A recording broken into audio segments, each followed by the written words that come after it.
Ai, gente, tudo bem? Se tiver um barulho de fundo, a culpa não é minha. Todo mundo tem um vizinho desagradável e eu também tenho. Então, se tiver uma música de fundo, a culpa não é minha. Vamos lá.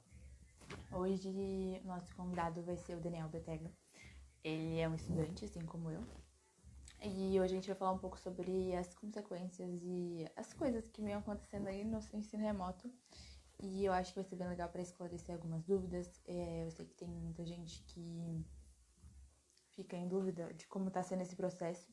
Eu realmente acho que está sendo difícil para todo mundo. É claro que existem privilégios, e isso é uma coisa também que eu quero pontuar bastante aqui. Que eu tenho privilégio sim, muita gente tem privilégios aí de uma internet boa, de espaço, de poder conseguir manter uma rotina de estudos, ter um material adequado, ter uma escola adequada. Nem todo mundo está tendo esse tipo de privilégio, porque sim, é um privilégio. Então, o que eu venho esperando aí é que tudo se normalize pro próximo ano, porque eu realmente acredito que para esse ano as coisas vão continuar desse jeito. Mas aqui o objetivo mesmo é pontuar todas as questões do ensino remoto e como tem sido essa experiência. Eu recebi muitas dúvidas, muita gente falando sobre a sua experiência, então vai ser bem legal poder falar com isso aqui. E é isso, eu vou esperar um pouquinho, como sempre, o pessoal entrando, e aí a gente vai e chama o nosso convidado para conversar aqui com vocês. E esse tema vai ser bem interessante, pra falar a verdade. Eu ia fazer sozinha, acabou que o Daniel, ele me falou assim, eu gostei do projeto, eu tô interessado. Ele topou fazer junto comigo, que eu acho que é realmente uma coisa que precisa ser falada. Os estudantes, eles precisam ter voz nesse momento, porque não é fácil, não é simples, não é uma coisa tranquila. E não só, eu falei com um acadêmico, com um professor, né, na semana passada, e então a gente teve uma boa perspectiva que não tá fácil nem para os alunos, nem para os professores e nem para ninguém. Então, como eu ainda não tinha trazido alguém para falar sobre a opinião dos estudantes, eu acho que vai ser bem legal poder falar sobre essa experiência. E é isso. Vou esperar mais um pouquinho. 17 horas agora, o pessoal vai entrando, então vai ser 7h05, como sempre. Eu mando a solicitação e aí o nosso convidado entra e a gente começa a falar sobre o assunto, tá bom? Deixa eu ver se tem alguma mensagem aqui. Tá todo mundo bem? Eu espero que esteja todo mundo bem. Bruna Sevilha falou um pouquinho mais alto. Desculpa, gente, tô com fone de ouvido. Eu vou tentar falar mais alto. Mas é porque todo mundo tem aquele vizinho que escuta a música no último volume. E aí eu sempre faço sem fone, e aí o áudio fica mais alto, né? Mas dessa vez eu tive que usar o fone porque o vizinho tá com som lá no alto. Então, se eu estiver falando baixo, vocês me avisem aqui, que é pra mim falar mais alto, tá bom? Eu também tô bem, Bruna. Espero que você também... você falou, eu tô bem. Espero que estejam todos bem, na verdade, né, gente? Porque não tá fácil.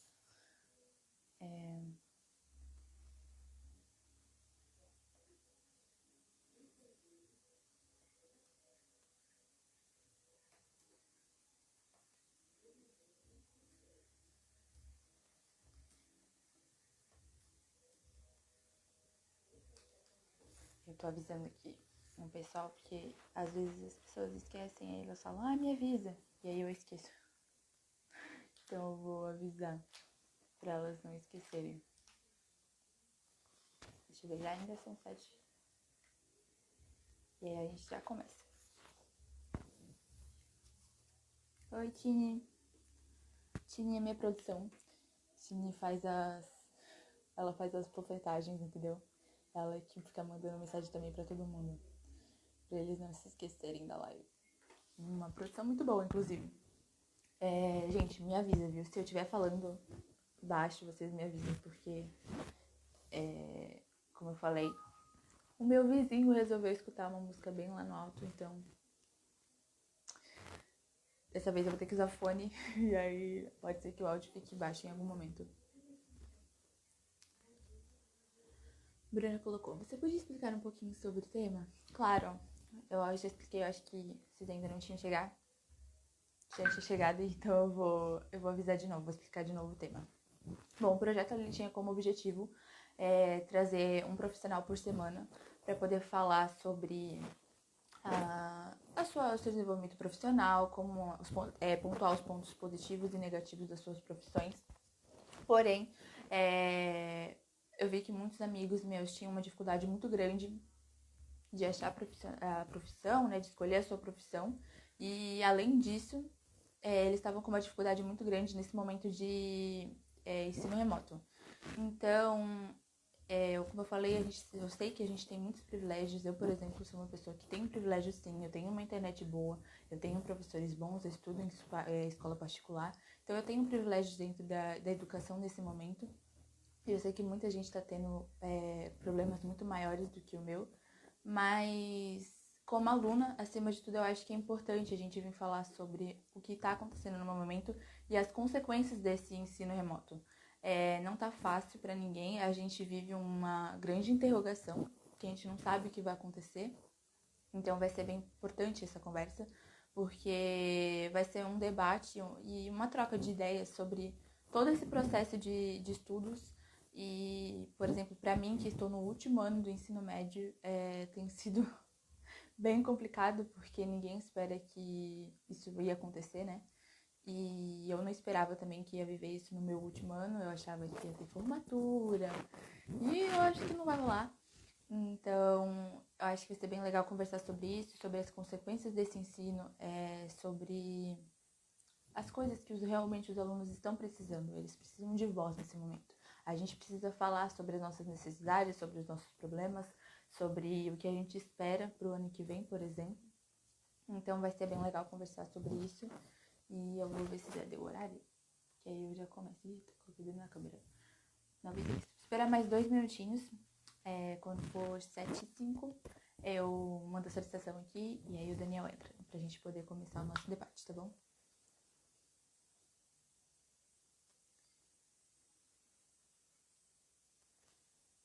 Realmente, eu acho que pra você também tá sendo muito difícil, né? A Bruna colocou que ela é universitária e ela tá bem em pânico com as questões das alternativas que o governo vem dando. Eu acho que, na verdade, o governo, ele tá deixando a gente em pânico. Eles não estão dando alternativas pra gente. Eles estão falando assim, olha, vocês têm 2 opções. Faz isso ou isso. Aí a gente fala isso, aí eles falam, não, vamos fazer esse. Então, assim, dentro dessas milhões de alternativas que eles estão dando, eles não dão nada fixo pra gente. Isso é um grande problema. Se eles avisassem pra gente, olha, esse ano não voltamos, ok, a gente se prepara, a gente sabe que esse ano não vai rolar mais, mas eles ficam dando falsas esperanças, porque eu acho que é isso. Muita gente acredita que vai voltar esse ano, eu realmente acredito que não volta. Eu acho que não tem condições. Então, são alternativas que realmente dão aquela perspectiva de falsa esperança e a gente sabe que não vai chegar em nenhum lugar. Então, é uma incerteza, a gente vive essa incerteza, a gente vive esse pânico e é isso, né? É o grande problema que a gente tem vivendo e eu espero que as coisas sejam esclarecidas. Eu espero que o governo dê uma boa posição pra gente. E é isso.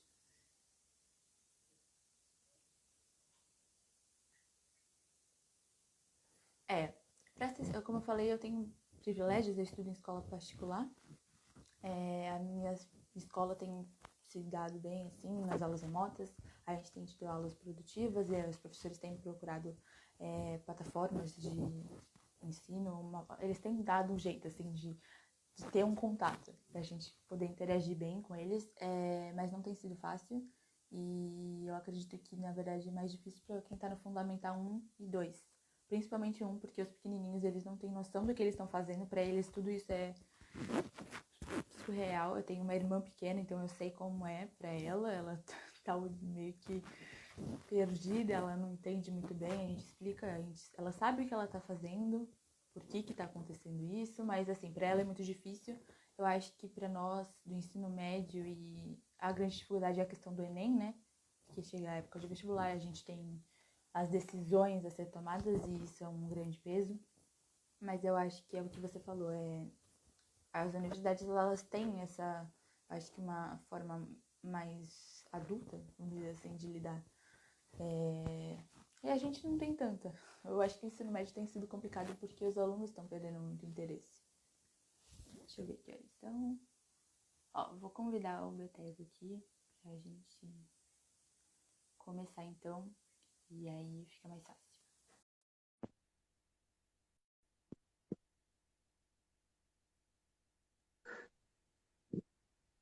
Oiê, tudo Olá, bem? olá, tudo bem? Boa noite, galera. Tudo certo com Boa noite. vocês? Obrigada pela sua participação. Nada, eu que Pode agradeço falar. aqui o espaço. Agradeço o espaço Imagina. de coração.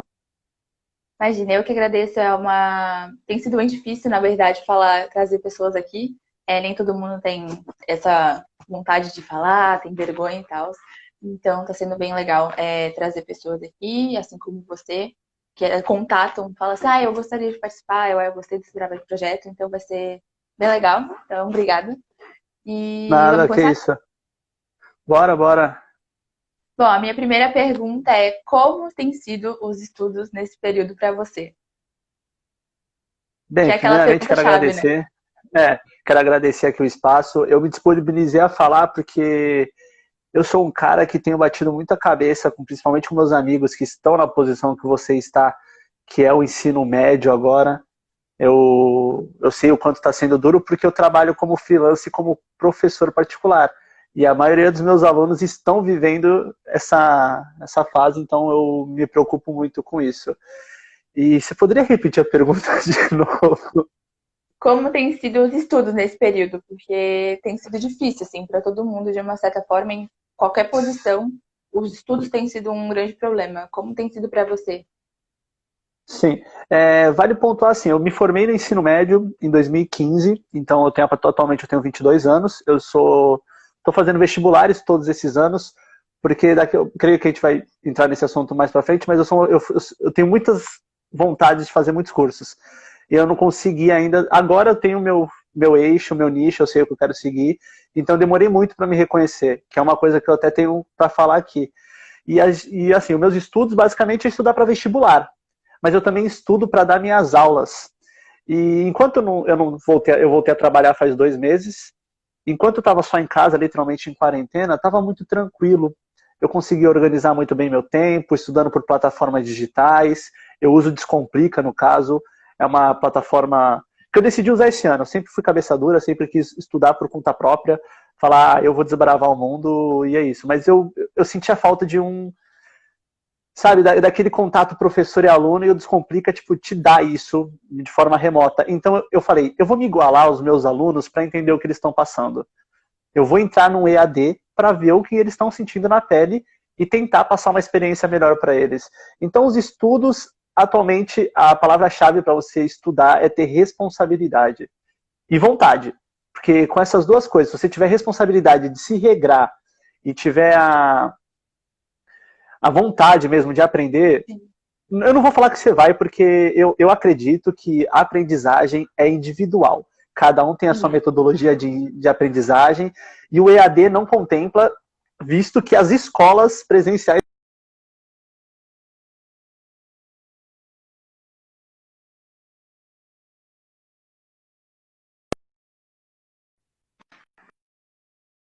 E eu acho que caiu. Não, Não, tá voltou. me escutando. Voltou. Então é isso. E como foi? Você tocou agora no assunto da profissão, né? Como foi e como está sendo, né? A decisão profissional. Porque eu acho que Alô? era aquele ano Ah, tá. decisivo. Deu pra ouvir? Travou um pouco na pergunta. Você poderia repetir, por favor? Claro. Sobre a decisão profissional. Como foi na época que você estava na escola e como está sendo, né?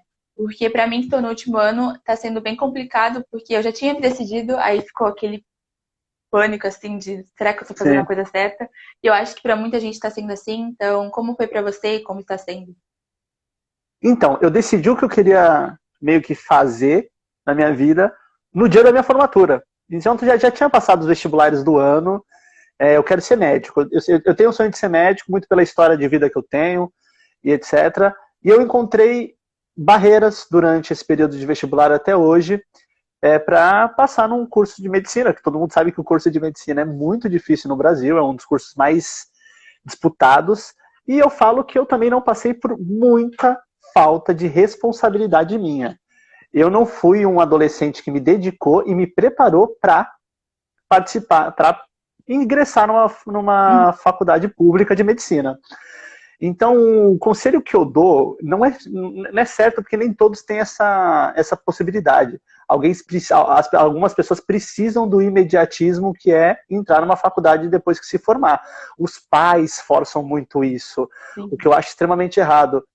Eu acho que um ano sabático, assim, você tirar um ano para estudar possibilidades, você ir atrás de novos. Porque às vezes você não sabe o que você quer, porque você não viu as possibilidades que você tem. Muitas vezes um dentista só vira dentista porque o pai era dentista. Muitas vezes um advogado escolhe direito porque o pai fazia direito. Então eu acho que essa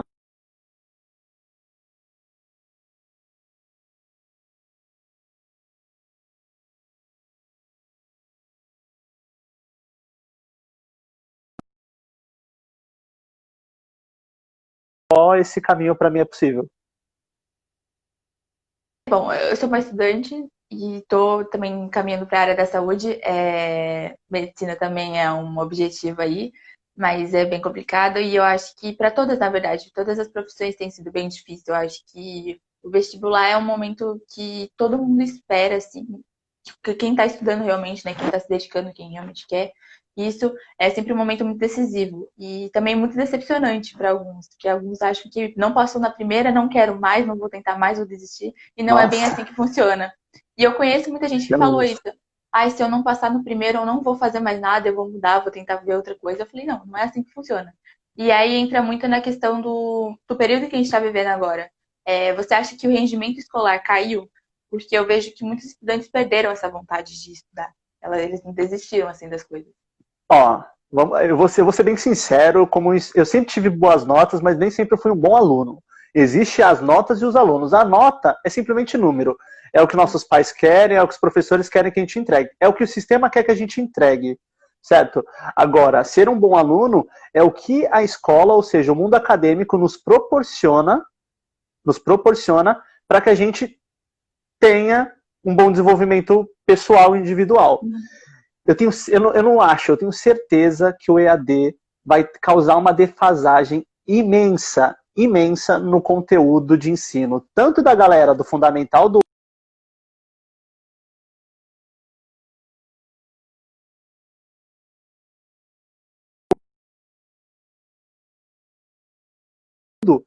não é a mesma. Então essa defasagem vai ser notória. A gente vai ver isso nos próximos SARESPs da vida, que medem a qualidade dos ensinos, os INEPs, claro, isso se o sistema não fraudar, como ele adora fraudar todo nesse paísão, né? Mas eu tenho certeza, o EAD depende muito, mas muito mesmo, de responsabilidade. E você não pode cobrar responsabilidade de uma criança de 12 anos, você não pode cobrar responsabilidade de um adolescente que só quer curtir a vida, só quer, tipo, sabe, viver, e é difícil. Então, as escolas... Eu sei que o esforço é genuíno, o esforço é muito genuíno, sabe? Mas não tem como você entregar a mesma coisa. Eu realmente acho também, eu concordo com o que você falou. Mas eu acho que também vale muito reforçar que o esforço e quem faz as salas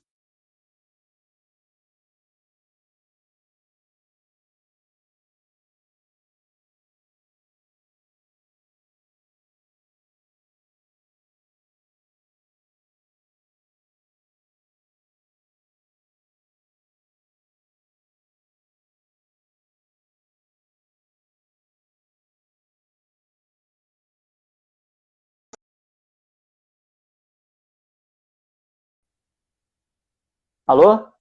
tá ouvindo? Voltou, mas agora eu tô ouvindo. Tá Eu ouvindo? não sei se é a minha internet ou se é a sua, mas é que a minha tá foda Eu, aqui.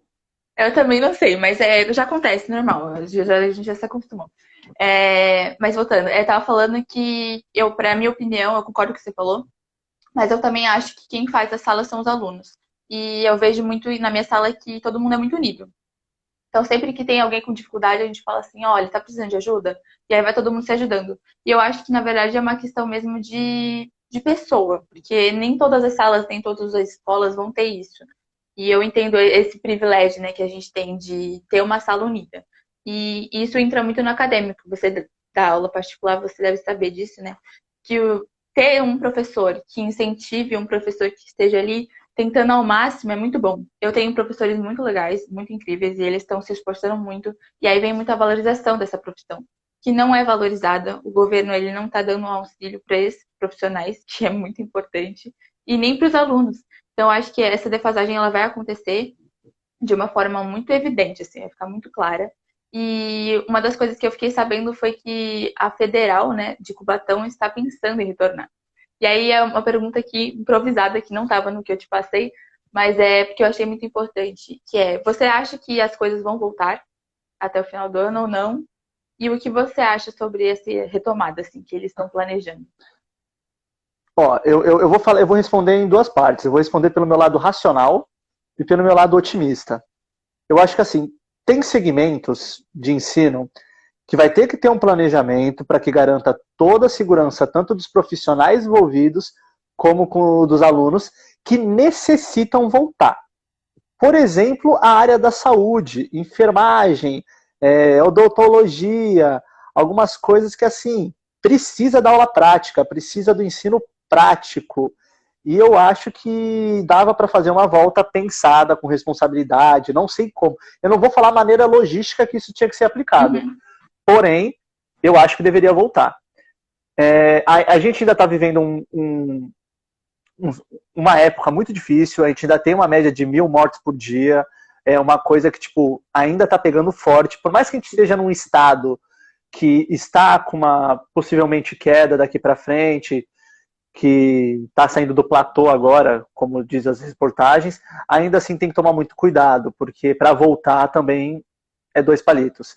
Então, o meu lado otimista, eu acredito que volte, mas o que eu penso, se for para voltar de setembro para outubro, não volta, mano. Não volta, porque você vai começar a atropelar, vai começar a enfiar conteúdo na galera, a galera não vai aprender, aí vai ser um caos. Você vai tornar o caos ainda mais caótico, então não volta. Agora, para as aulas laboratoriais, para as aulas práticas, principalmente do lado da saúde, ou até mesmo outros lados que necessitem de aulas práticas, eu acredito que tem que voltar com todos os cuidados possíveis, com uma logística que garanta a segurança de todos, da maneira possível, né? Porque seguro, mesmo saindo, a partir do momento que você sai de casa, você já não está. E você trabalha, né, com isso, então você tem um desenvolvimento aí, uma prática, né, de estudo. Quais são as dicas que você passa para quem quer manter uma rotina de estudos? A gente tem aí o Enem previsto para 2021, não sabemos. Eu acredito que também Janeiro. pode ser que. Eu, Pode ser que não role. eu votei em janeiro. Mas depois eu explico por quê. Eu votei para maio, a maioria votou para maio, mas como sempre o governo pergunta e aí a gente responde e eles fazem totalmente ao contrário, mas tudo bem. Mas eu realmente acho que o Enem vai ser um grande problema, primeiro pela questão da desigualdade, porque muita gente não está se sentindo preparado. Primeiro, acho que é o primeiro fator. E o segundo é porque mesmo pessoas que têm certos privilégios e que conseguem manter uma rotina, por exemplo, tá sendo difícil. Então eu sempre me coloco no lugar de outras pessoas que estão passando por coisas bem piores do que eu, que não têm acesso à internet, não têm um conteúdo de qualidade. Então quais são as dicas que você dá para quem precisa e quer muito manter uma rotina de estudos e quer tentar alavancar os estudos até o Enem? Então, a primeira coisa que eu aconselho para quem quer entrar numa rotina de estudos, às vezes a pessoa já nem tá, mas ela quer começar agora. Às vezes a pessoa quer estudar para um concurso público agora. Às vezes a pessoa quer fazer um curso, aproveitar o tempo livre e quer entrar numa rotina de estudos. A primeira coisa é planejamento. Você também não pode querer empurrar essa enxurrada de conhecimento, essa enxurrada de conteúdo do nada na sua rotina, porque você vai travar, você vai se frustrar e essa frustração vai acabar com o seu desejo de estudar. Então, é começar aos poucos. No início, eu não estou falando de pessoas que têm que assistir as aulas todo dia como vocês. Sim. Mas se vocês quiserem fazer um extra, no início, pega 2 tardes, assiste um documentário. assiste um vídeo que você tem uma plataforma, assiste uma aula. E assim, foca principalmente. A galera tem mania de focar no que você não tem facilidade no início. Quando você foca no que você não tem facilidade no início, se você travar, se você tiver aquela dificuldade, você vai desistir, porque você vai se sentir frustrado. O certo é você começar pelo que você já é bom, você tem facilidade. Se você é bom, aperfeiçoa, se torna ainda melhor. Nunca ache que você é bom o suficiente para uma matéria, porque aí você vai ter parado de estudar e você uma hora vai se tornar ruim, certo? Então, a primeira coisa é montar um cronograma, vai colocando gradativamente essa rotina no seu dia a dia, e após esse momento que você colocou gradativamente, coloca metas. Fala, ó, essa semana eu vou fazer 10 exercícios dessa matéria. Semana que vem eu vou fazer 15. Ah, daqui 3 semanas eu estou me planejando para fazer um simulado. E procura organizar o seu tempo dessa forma. Eu acho que é a melhor forma de você introduzir essa rotina de estudos no seu dia a dia. E agora tu explica, né? Tu votou no janeiro, tu falou, vou explicar depois. Ah, verdade. Sabe por que eu votei em janeiro? Porque assim, eu penso no seguinte. Eu sei que eu sou privilegiado, eu tenho uma internet, eu tenho 5 anos de vestibular aí, e eu falo, eu nunca estive preparado para o Enem. Eu nunca cheguei no Enem preparado. Hoje em dia, eu falo, a minha maior vantagem sobre a galera que está saindo do ensino médio hoje é que eu tenho experiência de prova. Eu sei o que é fazer um Enem, eu sei o quão maçante é fazer um Enem, que é ficar lá 5, 6 horas. Eu nunca saio antes de poder levar o caderno, porque o caderno para mim me dá uma segurança de eu conseguir. É aquela coisa, né? Tipo, me dá segurança, mas também me dá ansiedade, porque daí sai aquele gabarito provisório da galera, eu começo a corrigir e falo, ai meu Deus, e tal, mas não é assim. Galera, ó, quem tá estudando vai fazer Enem ou ainda pretende fazer o Enem um dia, entenda, o número de acertos não necessariamente diz se você foi ruim ou mal. Eles têm um método de correção lá próprio. Teve um ano que eu acertei pifiamente uma matéria de humanas e minha nota foi uma das melhores que eu já tinha tirado no meu histórico. Então, tipo, galera, não se baseie em números, sério. E eu votei em janeiro porque eu acho, na verdade, eu não sei se eu me arrependi, mas eu acho que seria uma melhor data para que não atropelasse ainda mais os estudos da galera que vai estar tentando retomar ano que vem. Sabe? A galera do terceiro ano, é difícil falar principalmente porque tem a galera que não tem condição, não tem internet e tal, mas a galera do terceiro ano, por estar se formando e vendo que, tipo, o bagulho vai acontecer, tem que estar se preparando, tem que estar correndo atrás. Aí é o que eu falo, tem que ter responsabilidade de tentar correr atrás. Mas eu penso na galera também do ano que vem.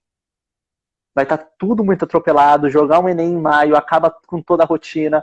Você já não vai conseguir ingressar na maioria das faculdades públicas, tipo FUVEST e Unicamp, através do Enem desse ano de 2020. Então, eu optei por janeiro por também ser uma janela que não atrapalharia uma rotina de vida, umas férias que eu teria do trabalho para viajar, etc. Tô sendo meio egoísta, tô sendo meio o IoT problem speaker, tá ligado?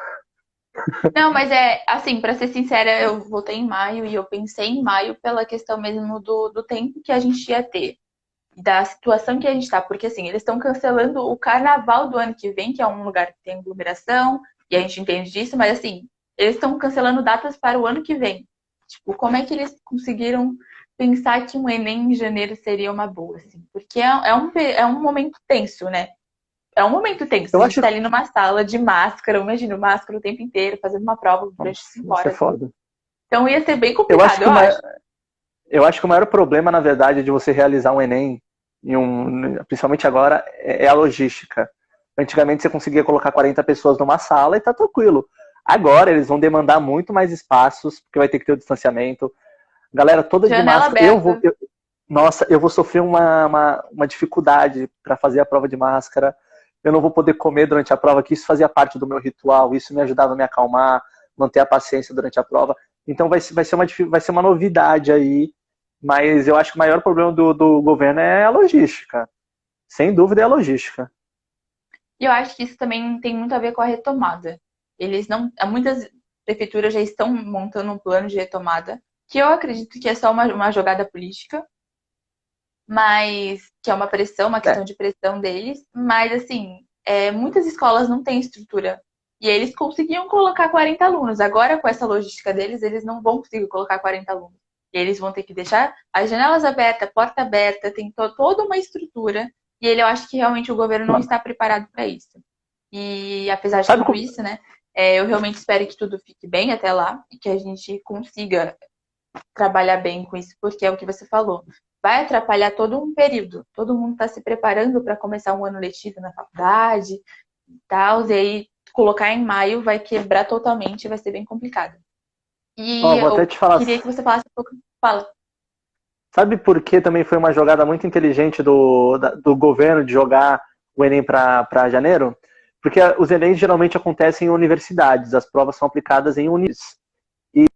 E como que você pararia um ano letivo, uma semana de um ano letivo, que já está sendo atrasado devido à pandemia do ano passado, às universidades para que você aplique uma prova de ensino, assim, sabe? Então, eles jogaram maio ali só para dizer, ó, estamos nos preocupando com vocês de dar mais tempo. Mas eles nunca cogitaram que fosse em maio. É um problema, é logística, é você ligar as linhas.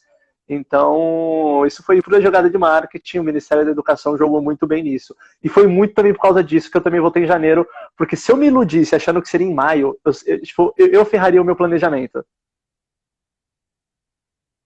Deu uma travada. Tá me ouvindo? Tô. E eu queria que você falasse um pouco sobre a tua experiência, porque você já fez já 5 anos aí de Enem, e acho que é uma boa experiência para poder falar para todo mundo. Eu não tive a primeira experiência, eu deveria ter feito o ano passado para saber como é que é, mas eu perdi a data da inscrição.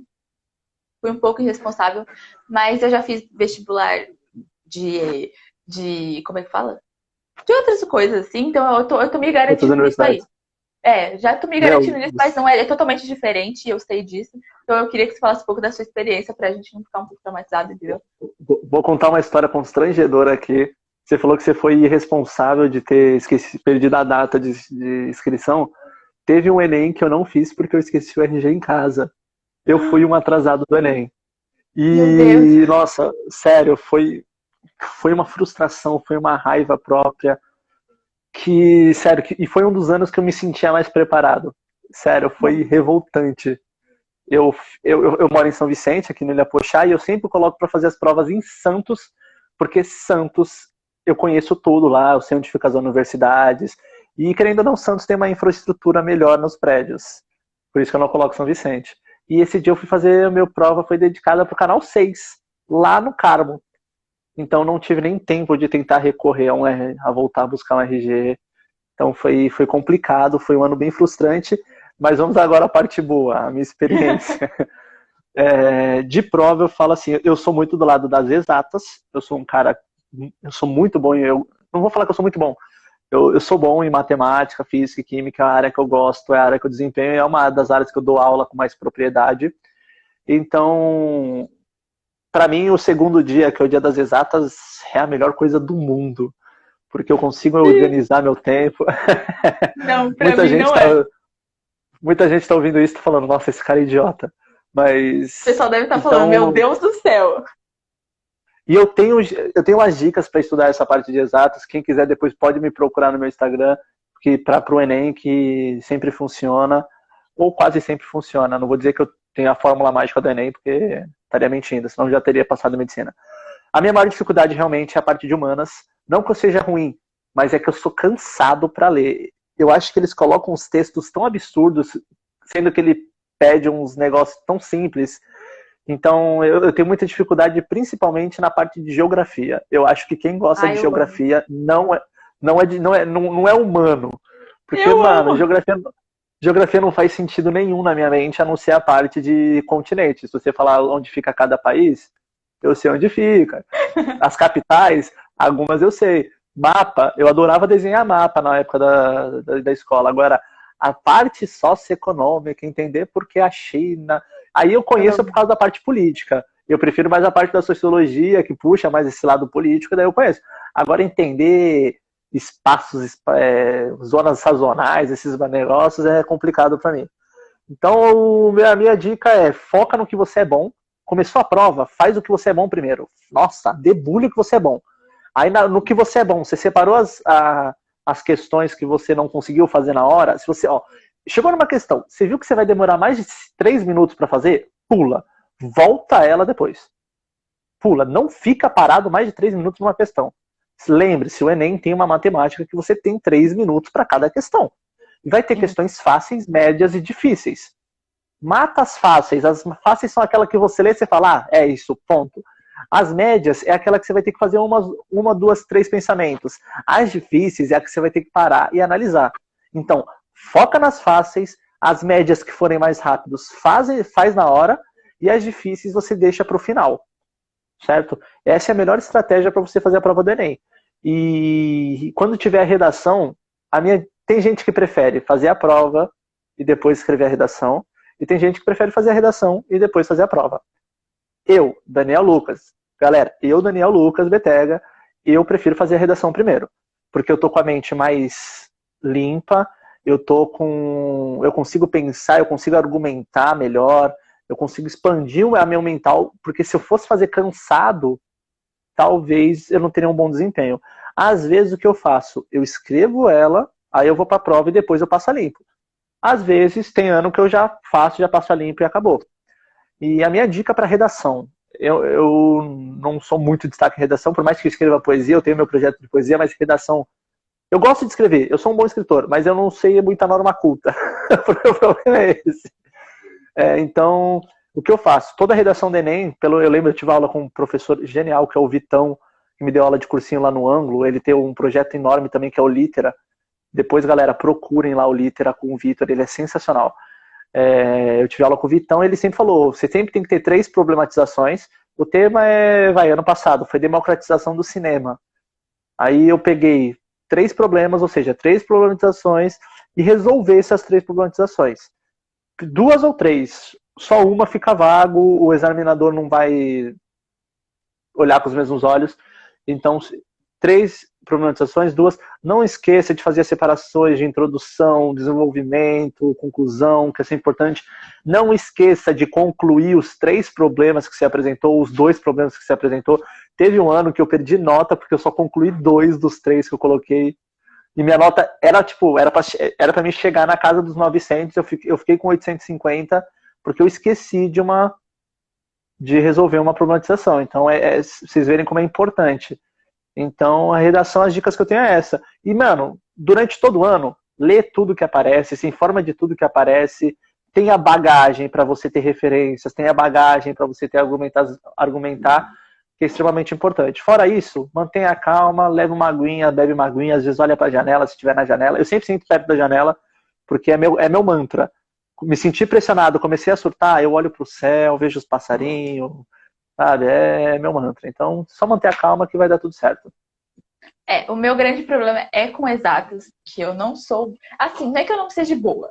Eu gosto de estudar, mas eu tenho uma preguiça para exatas que, assim, não tá escrito o tanto que eu tenho. Então, em humanas eu arraso, eu vou aqui, ó, de olho fechado. Agora, chegou em exatas, o negócio é tenso. E esse negócio dos 3 minutos é uma logística bem tensa. Bem tensa para os alunos, porque pensar que você tem 3 minutos para resolver uma questão desse tamanho é um pouco complicado. Eu acho que muita gente dá uma surtada nesse momento. E você deu uma dica boa, que é fazer primeiro as que você sabe, as mais fáceis, e deixar as difíceis por último. Uma dica que me deram, que eu não sei se serve, mas foca na pergunta, vê a pergunta primeiro. Se você acha que tem lê o texto gigantesco para responder ela, não, volta lá e lê. Se não, pula.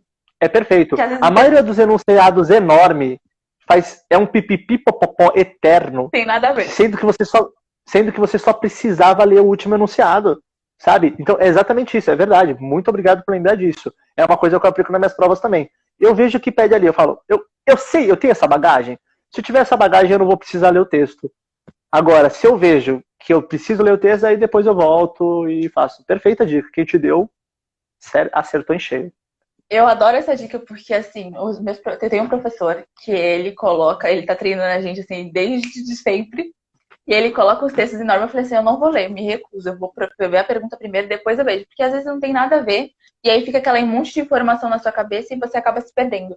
Eu acho que isso funciona muito também para quem tá fazendo redação, porque muita gente foca assim naquele textinho que tem lá a base, e a pessoa fica naquele textinho base e não sai. Eu nunca usei o texto de apoio, sério. Eu nunca. Para não falar que eu nunca usei, no máximo eu usava uma estatística que aparecesse, mas eu nunca baseava a minha redação nos textos de apoio. Os textos de apoio, eles me ajudavam a aumentar o leque, a eu buscar na mente aquela informação que eu tinha. Mas eu nunca me baseava em si no texto de apoio, porque, assim, eles não dão textos de apoio tão bons. Esse é o problema. Espera aí, eu acho que tem alguém me ligando, não sei se vai parar. Não sei se... Parou aí? Não, voltou, pode falar. Tava só mais baixo. Não. Ah, tranquilo. Então eu nunca uso o processo de apoio porque às vezes uma pessoa tem tantos argumentos bons, aí ela olha aquele texto trava a mente da pessoa. Ela perde o raciocínio. Exato. Por isso que eu não me baseio muito nisso, não. E o pior é que eu conheço pessoas que fizeram a redação com base no texto de apoio. Eu falo, como é que a pessoa desenvolveu? Não sei como a pessoa não tem como você ter uma problematização complexa, um bagulho que bate. Não, na verdade até tem. Se você tem o dom da escrita, se você tem uma bagagem, você se basear no texto de apoio com a bagagem que você tem, pode ser bom. Mas você só tirar a sua redação do texto de apoio, para mim, é algo difícil. Parabéns, quem consegue. Eu também. Eu fiquei muito chocada com essa informação. Eu tenho um professor de redação e aí ele falou isso. Aí eu fiquei, como assim? Porque às vezes o texto de apoio, ele tá ali, né, de uma certa forma, para poder dar uma orientada para quem não tá nem não sabe de nada. Mas ele não vai te dar um leque tão grande para você conseguir desenvolver uma boa redação, né? E ele conseguiu, a pessoa conseguiu. Então, parabéns para essa pessoa. Acho que, eu vou falar a real, eu acho que a maior dica para quem quer ter uma boa redação, treina a escrita, faz redações durante o ano. Sério, treinar, redação, tudo na vida. O estudo é treino. É treino. Então treina a redação, treina bastante, porque na hora, é que nem na escola. Você vai receber um tema, você vai ter que discorrer. Sabe? Então, e faz redações sobre possíveis temas também. Vários sites, vários perfis de Instagram por aí entregam vários possíveis temas. Mano, faz eles. Tem uma professora que ela no Objetivo, quando eu fiz cursinho no ângulo no Objetivo. Quando eu fiz cursinho no Objetivo, a professora Lucy, ela acertou. Durante o ano ela passou o tema de redação, caiu no Enem. Então, tipo, se apega nisso. Ah, sua professora passou um tema de redação. Por mais que você esqueça de entregar para ela, porque a maioria da galera não entrega, faz. Passou o prazo, faz ainda assim, mano. É treino. E aí tem também uma pergunta que eu recebi bastante, foi sobre a questão da pontuação. Muita gente se apega, eu preciso dessa pontuação média, pelo menos, para conseguir passar na faculdade e tal. Eu quero seguir na área da saúde. Meu objetivo, na verdade, não era medicina, mas eu me interessei agora há pouco e aí eu comecei a me dedicar mais para poder passar nela. E é bem difícil, como você falou. Não é fácil, a pontuação tem que ser bem alta. E como é que você vê essa questão da pontuação? Eu tenho algumas áreas de vida, eu falei, eu sou uma pessoa muito confusa.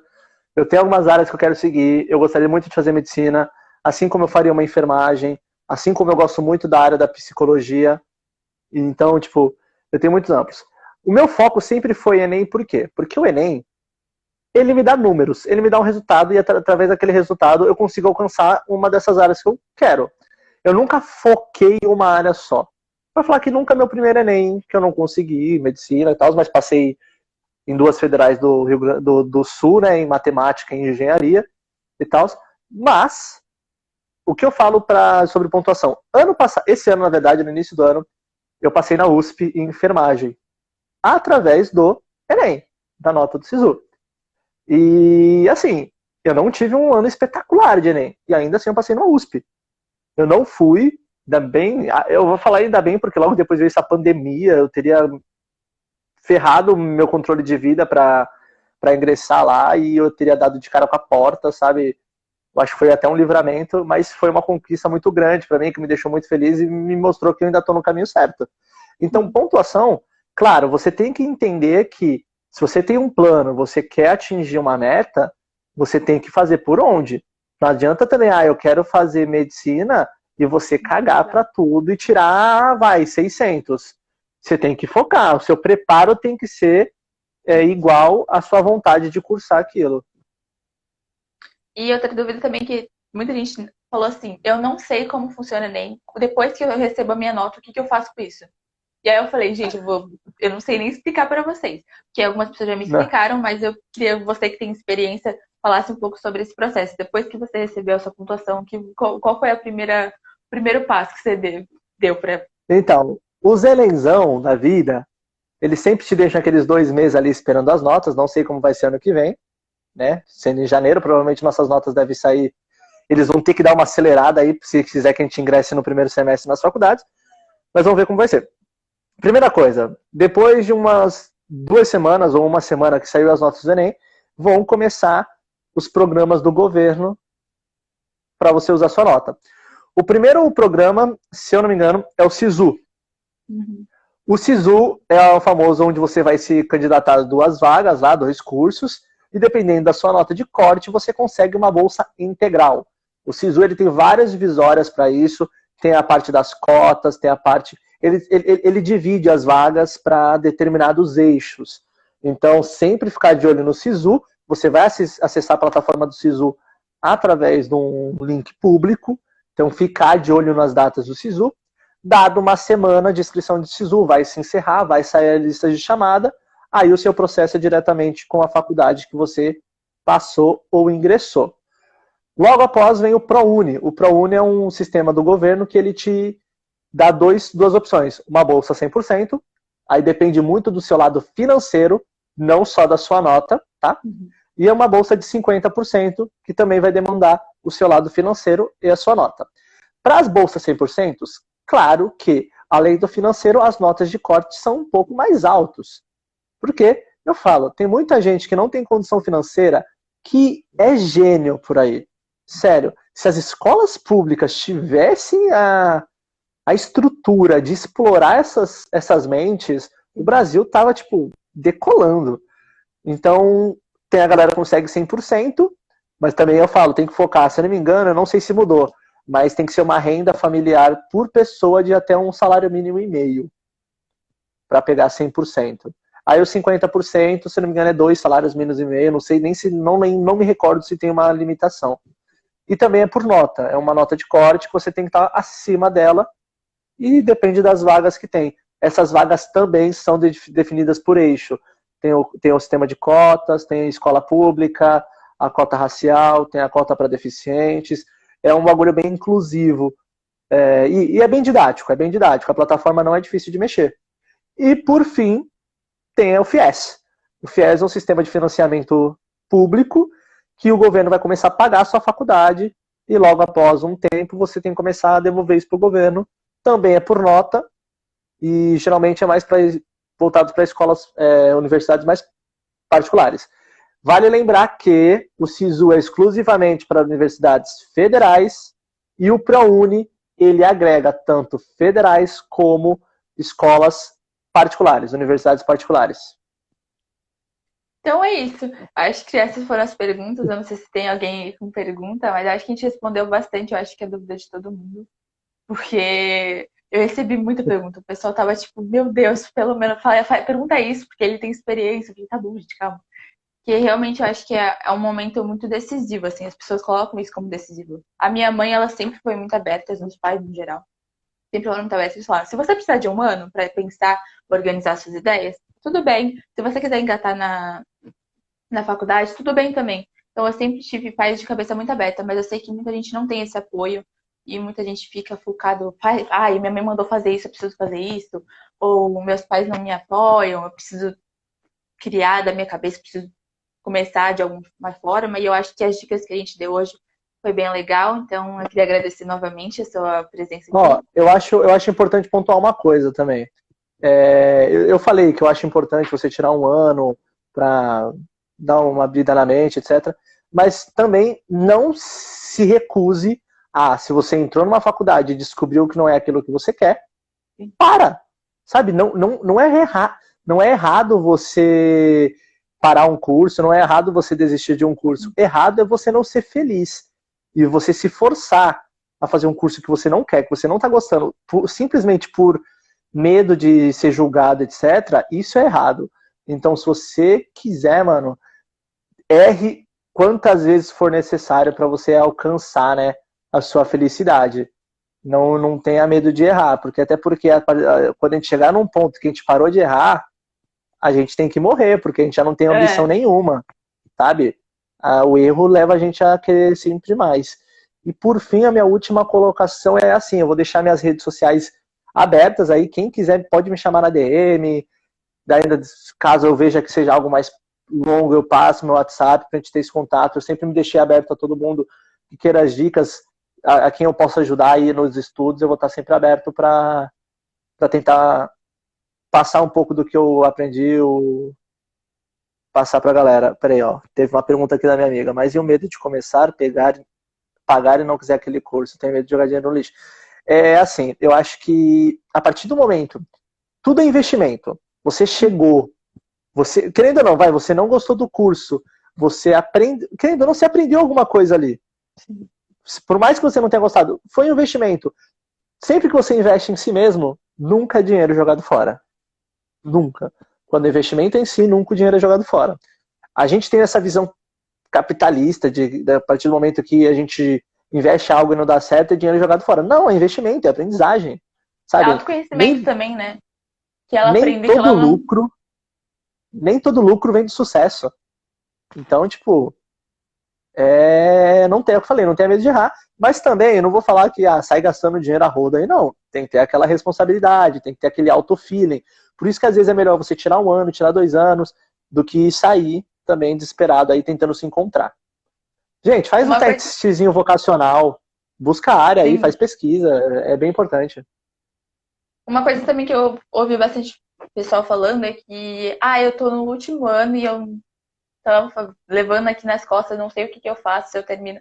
Gente, eu acho assim, que se você já tá no último ano, já chegou até Eu acho que vale aí. a pena. Vale Falei, a pena vale a tentar. pena fechar.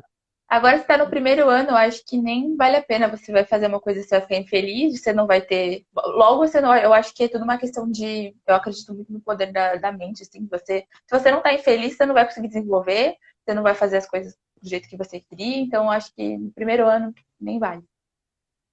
Galera, eu não tô falando pra vocês largarem a vida, tipo, Sim. ao relento e esperar a felicidade de achar vocês. Não, a gente não tá num mundo que nos permite a isso. A gente tem que ir à busca. Então, esse 1 ano que você vai ficar sabático, não é 1 ano que você vai ficar em casa parado e a fórmula mágica vai aparecer em ti. Não, é 1 ano que você vai tirar para pesquisar, estudar, ver grade de faculdade, ver o que aquele curso busca. Porque, por exemplo, às vezes a pessoa ela quer fazer ela quer fazer um curso X, mas ela é péssima em física. Meu, abre a grade desse curso, vê se não vai ter uma física ali que vai te frustrar e vai te travar nesse curso. Estudem a grade curricular dos cursos que vocês querem para ver as dificuldades que vocês vão ter e já se prepararem para isso. Sabe? É muito preparo psicológico. Faculdade não é um negócio fácil, sabe? Daniel, como você tá falando? Você nunca ingressou numa faculdade. Mano, eu vejo meus amigos que ficam loucos, que me chamam pra conversar porque, tipo, estão surtando, principalmente nessa época de pandemia, sabe? O que eu mais tive foi amigo meu falando, mano, não tô aprendendo nada, eu tô assistindo a aula, é bizarro. Então, tipo, 1 ano sabático não é 1 ano que você vai esperar a fórmula mágica, é 1 ano que você vai correr atrás de si. Uhum. E também tem a questão, você falou agora, é uma dica, né? Eu acho que uma outra dica muito boa é participar de feiras de profissões, porque muita gente não leva a sério. Mas eu acho que realmente é bem legal, porque você consegue ter um contato maior. Eu fui na USP fazer na feira de profissões, e eu acho que foi um momento decisivo para mim, de decidir o que eu queria fazer. Eu só consegui assimilar isso depois, mas eu vi a importância que foi ter um contato ali com profissionais e estudantes, né? Então, acho que é bem legal também ver feiras de profissões, procurar aí profissionais. Eu conversei na Com semana certeza. passada com o diretor da Unisanta e ele falou Eu vi bastante sobre hoje. engenharia. Foi bem legal, então quem quiser também ver, ele falou sobre a questão acadêmica e ele deu realmente a dica que você falou. Pesquisar. Vai lá, entendeu? Procura. Não é pra ficar. A gente não pode esperar as coisas caírem do céu. Então a gente vai, pesquisa, faz teste vocacional, porque todo mundo também não leva a sério, mas teste vocacional pode esclarecer bastante coisa. Então, Galera, foi tem várias dicas. até uma coisa que a minha amiga falou aqui, teste vocacional não é de internet, pelo amor de Deus, gente. Não se prendam a esses BuzzFeed criptogramas é. que estão aí, tipo, pelo amor de Deus, não. Procura um profissional, um psicólogo, um analista comportamental, sabe? Tipo, não vai com coach também, sabe? Vai com Também não. psicólogo. Foca no psicólogo, velho. O psicólogo tá aí, ele pode te agregar tanto na escolha de faculdade, como a te ajudar, te dar caminhos de você achar o seu próprio caminho. Então, aconselho todo mundo um psicólogozinho. Não é porque quando você está indo no psicólogo, você não está louco. Você está procurando Uhum. ajuda. E procurar ajuda de profissionais é extremamente importante. Inclusive, eu tenho uma dica aqui para quem está aqui. Tem a terapeuta que eu faço terapia com ela, que é a Maiana Salles. Ela está sempre aqui acompanhando e ela é maravilhosa. Ela ajuda muito com a questão do autoconhecimento. Ela me ajudou bastante também a reconhecer alguns pontos. Então, a terapia, psicólogos são, eu acho que, os melhores profissionais para você conseguir ter um autoconhecimento e entender o que você vai fazer, porque não é só ficar loucão e ir lá, não. É Com o que ele certeza. falou. Você precisa de ajuda e tá tudo bem precisar de ajuda, tá bom? É um ponto bem legal de falar. Top. Eu te agradecer aí, Marcelo. Muito obrigado aí pela conversa, pelo espaço. Se precisar de uma parte 2 aí mais pra frente, caso surja mais dúvida, tenha mais demanda, vou estar à sua disponibilidade aí. Foi bem legal essa troca de ideia. Eu que agradeço, eu acho que não tem mais dúvidas, mas eu queria agradecer a oportunidade de você ter vindo aqui. Foi, eu acho que muito esclarecedor, muita gente conseguiu ver, eu acho que de uma forma mais leve esse conteúdo. Então, eu queria te agradecer novamente e eu acho que é isso. Obrigado, obrigado.